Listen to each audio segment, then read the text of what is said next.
Hello my math learners, welcome back to my YouTube channel Math with Atifa। हमने सीखे algebra में addition, subtraction and multiplication। Today we are going to discuss about algebraic fractions।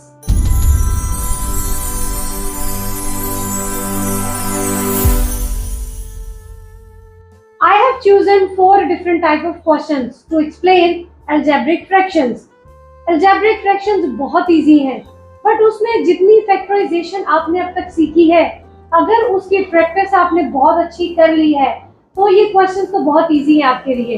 Because in questions में आपके पास factor method, that is mid term break, formula, जो हमने 3 formulas किए थे जिनकी डिफरेंट वीडियोस आपको मेरे चैनल पे मिल जाएंगी। अगर आपको अभी तक समझ में नहीं आया है तो आप उन वीडियोस को दोबारा देखकर उनको सीख सकते हैं। और बहुत से ऐसे क्वेश्चंस भी मैंने अपलोड किए हैं आपके लिए on my channel in the form of shorts कि आप हर एक क्वेश्चन को डीपली समझ सकें। डी सीरीज के बहुत सारे क्वेश्चंस आपको मेरे चैनल पे इस तरीके से मिलेंगे। अब इसमें आपके पास या तो कॉमन मेथड यूज होगा, हमें किसी एक अलजेब्रिक की टर्म में से, एक्सपेरिमेंट में से कुछ कॉमन लेना होगा, या हमें फॉर्मूला अप्लाई करना है। द लास्ट वन इज या हमें मिड टर्म ब्रेक करनी है। बाकी plus minus, multiplication and division का सिंपल सा सॉल्यूशन है। हम स्टार्ट करते हैं द फर्स्ट वन से। आपके पास फर्स्ट क्वेश्चन है 3x y raised to power 3, 9x raised to power 4 and y raised to power 2। इसका सॉल्यूशन करने के लिए आपको इस चीज का आइडिया होना जरूरी है कि जब फ्रैक्शंस में दो वैल्यूज आ जाती हैं विद द सेम वेरिएबल तो उनका सॉल्यूशन किस तरीके से पॉसिबल है। हम इन वैल्यूज में से पावर्स को सब्ट्रैक्ट करेंगे। अब पावर सब्ट्रैक्ट किस तरीके से होंगी? तो फर्स्ट ऑफ ऑल ये तो बहुत सिंपल है, 3 1 द 3 एंड 3 3 द 9। सो आपके पास डिवीजन में रह गया 1 and 3। Second one is x raised to power 1 and x raised to power 4।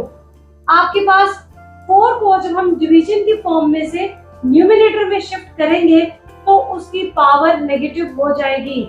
हमारे पास रूल है कि अगर आपके पास कोई वैल्यू डिनोमिनेटर में विद द पावर है तो जब आप उसको ऊपर शिफ्ट करेंगे that will be equal to x raised to power 2 multiply by x raised to power -1।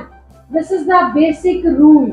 लेकिन हम क्वेश्चंस को जल्दी सॉल्व करने के लिए हम जस्ट अपनी वैल्यूज को इन द माइंड में सब्ट्रैक्ट कर लेते हैं और डायरेक्ट हम उसका आंसर लिख देते हैं। This is the correct one. आपको इतना डीपली सॉल्यूशन करने की कोई जरूरत नहीं है। जब वैल्यू डिनोमिनेटर में से न्यूमरेटर में शिफ्ट होगी तो उसकी जो पावर पॉजिटिव है तो वो नेगेटिव हो जाएगी, नेगेटिव है तो वो पॉजिटिव हो जाएगी। अब ये पॉजिटिव थी, न्यूमरेटर में जाके नेगेटिव हो गई। अब आपके पास सिंपल सा वही method, when two variables with the same variables, उनको जब हम मल्टीप्लाई करेंगे तो उनकी पावर्स ऐड हो जाएंगी। सो आपके पास यहाँ पर आ जाएगा x raised to power 2 - 1 and x raised to power 1 इसका आंसर है। हमने किया यही है कि इस पावर में से इस पावर को सब्ट्रैक्ट किया है, but this is the long solution to understand the basics. अब आप यहाँ इसको डायरेक्ट भी सॉल्व कर सकते हैं। x raised to power 4 है, x raised to power 1 है। जब हम इसको ऊपर लेकर जाएंगे या उस ऊपर वाली को नीचे लेकर आएंगे, हम इसमें रिवर्स प्रोसेस भी कर सकते हैं। सिर्फ ऐसा ही नहीं है कि आप डिनोमिनेटर को न्यूमरेटर में शिफ्ट कर सकते हैं। अब power 4 is greater, power 1 is less, तो हम क्या कर रहे हैं, हम ऊपर से वैल्यू को नीचे ले आएंगे तो जो ऊपर की वैल्यू 1 है आपके पास वो नेगेटिव हो जाएगी। तो आपको इसको लिख सकते हैं x raised to power 3। हमारे पास यहाँ 4 था, 1 को सब्ट्रैक्ट कर दिया तो x raised to power 3 रह गया। अब ये y raised to power 2 है, y raised to power 3 है, तो आप स्मॉलेस्ट को ग्रेटेस्ट के पास ले जाएं ताकि आपके वेरिएबल की जो पावर है उसका answer in the term of positive sign आए। तो हम यहाँ से क्या कर रहे हैं, y raised to power 1 हमारे पास, ये इसका आंसर आ गया। y की वैल्यू जो आपके पास नीचे 2 थी हम उसको ऊपर ले गए, 3 में से 2 को सब्ट्रैक्ट किया तो y raised to power 1 में आपके पास इसका आंसर बन गया। जो आपको ज्यादा इजी लगे उसको उस तरीके से सॉल्व करें, बट मेक श्योर कि अगर पॉसिबिलिटी है, क्वेश्चन में कोई इतनी बड़ी चेंजेस नहीं है, तो अपने वेरिएबल के पावर को पॉजिटिव में आंसर दे। ऊपर है तो नीचे ले जाए, नीचे है तो ऊपर ले जाए, but give the answer in the positive sign. अब ये आपके पास ज्यादा से ज्यादा 0.5 या 1 मार्क का क्वेश्चन आएगा, जिसमें से हाफ मार्क आपके इक्वल के साइन के होंगे, तो इक्वल के साइन को आपको नहीं भूलना। नेक्स्ट हमारे पास क्वेश्चन है 28x⁻³ x plus y whole square and x plus y whole raised to power 4। Questions को पढ़ना भी आना चाहिए, सिर्फ ये नहीं है कि हम उनको सॉल्व करना सीख लें, उनको पढ़ना भी आना चाहिए। इसको आप पढ़ेंगे x⁻³ और इसको पढ़ेंगे x plus y whole raised to power 2 या whole raised to power 4। अब आप चेक करें 63 एंड 28 सेम टेबल पे डिविजिबल है या नहीं। आई थिंक ये आपके पास 3 पे अगर डिवाइड करें नहीं है, 63 भी हमारे पास नहीं जा रहा बिकॉज ये 3 के टेबल पर डिविजिबल है। तो फिलहाल मैं इसको 28 और 63 को एज इट इज लिख रही हूँ, बट अगर आपके माइंड में आ जाए कि हमें किसी पे डिविजिबल है तो आप मुझे कमेंट करके बता सकते हैं कि 28 एंड 63 डिविजिबल हैं। x⁻1 x⁻3, इस x को ऊपर लेके जाएंगे, 3 में से पावर 1 को सब्ट्रैक्ट करेंगे, आपके पास आंसर आ जाएगा 2।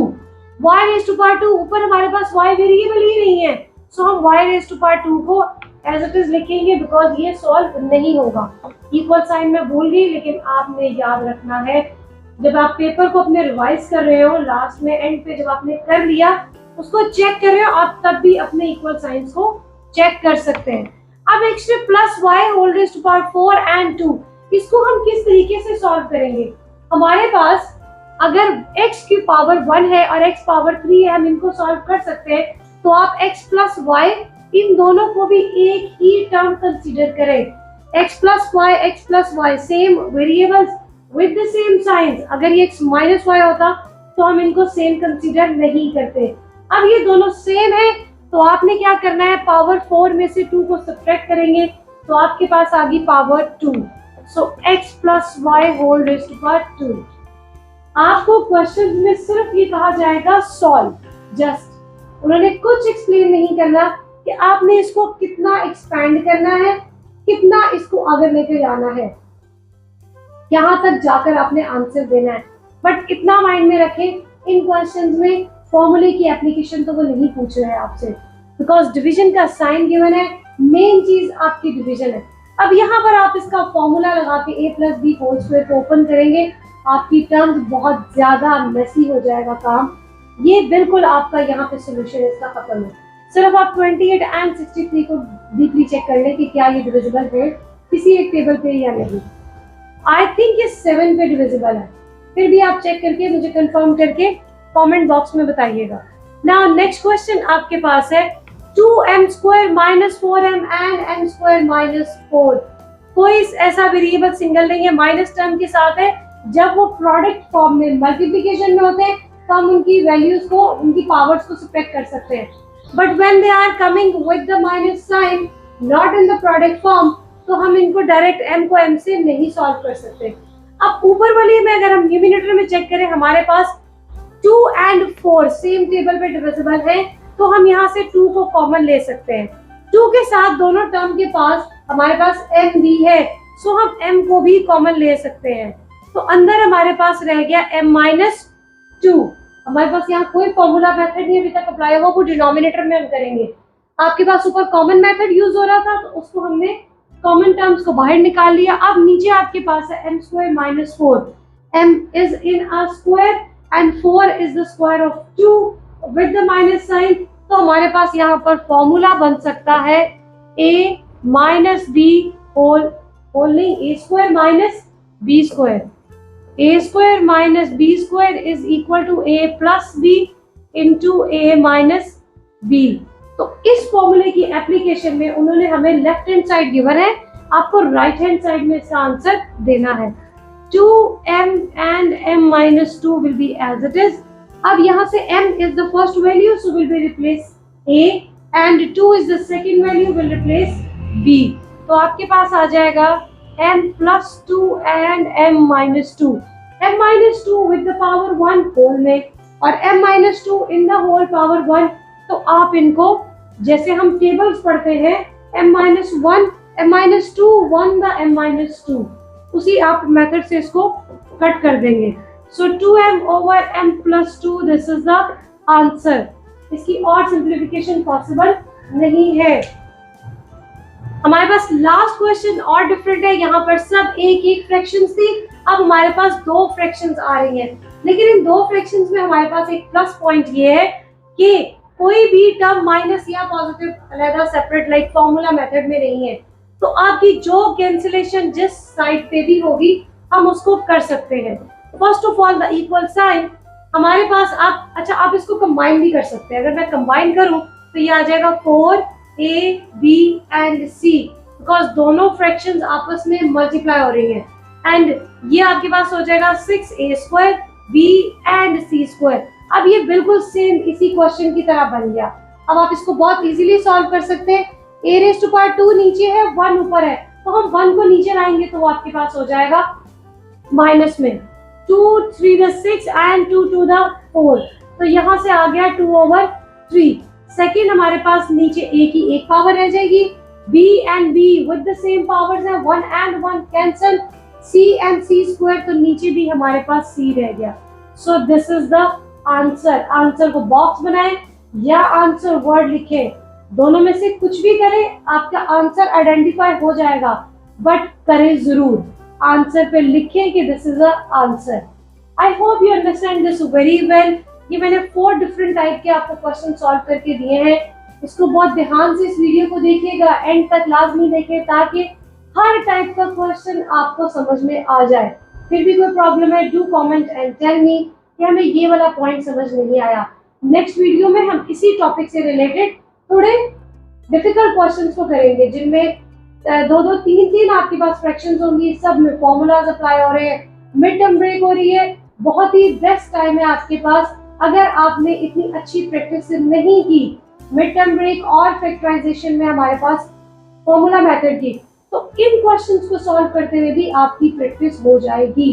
तो अगर आप इन क्वेश्चंस को डी सीरीज में से देख लें, आई थिंक ये यूनिट नंबर इसका 6 है, तो उस D2 में तो आपकी तब भी बहुत अच्छे सारे क्वेश्चंस आपके मेमोराइज हो जाएंगे। Do share and subscribe my channel. Link को शेयर करें अपने फ्रेंड्स के साथ, फैमिली मेंबर्स के साथ, ताकि वो भी अच्छा सा मैथ सीखना स्टार्ट कर दें। Thank you so much.